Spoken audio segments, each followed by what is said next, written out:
Let's just jump right in, because today in this explainer, we're untangling a pretty wild contradiction. You know, in school, finance is taught to us as this clean, precise science, right? You memorize some formulas, you stare at spreadsheets, and you draw totally logical conclusions.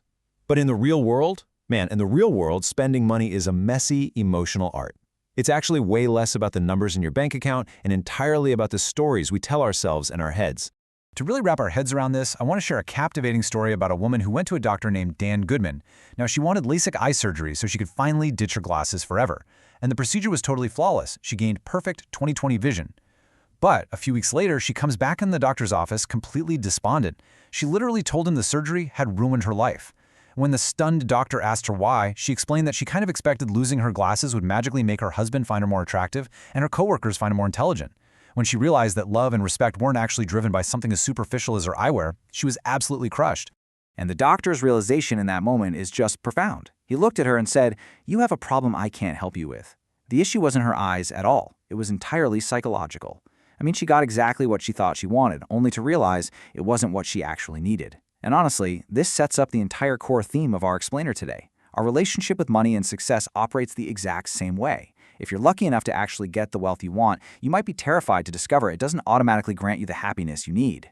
Which brings us to the foundation of what we're unpacking today, Morgan Housel's incredibly insightful book, The Art of Spending Money. Now, while a lot of finance resources out there hyper-focus on how to grow your wealth, this analysis zeroes in on how we actually use it. The ultimate takeaway here? Understanding our own emotions, our biases, and our deep-seated fears is the absolute key to making the most out of whatever wealth we manage to acquire. Section 1. The Illusion of Spending. Before we even look at the numbers, I want you to deeply reflect on why you buy what you buy. Are you genuinely seeking joy, or are your purchases doing something else entirely? Author Morgan Housel shares this unbelievable story to highlight exactly this. Back when he was a 19-year-old college student, he was working as a valet at this 5-star hotel in Los Angeles. And one day, the hotel hosted an ultra-exclusive invite-only furniture show for the city's wealthiest people. Housel and the other valets overheard this man chatting with a friend, casually mentioning that he had just dropped $21,000 on an armchair.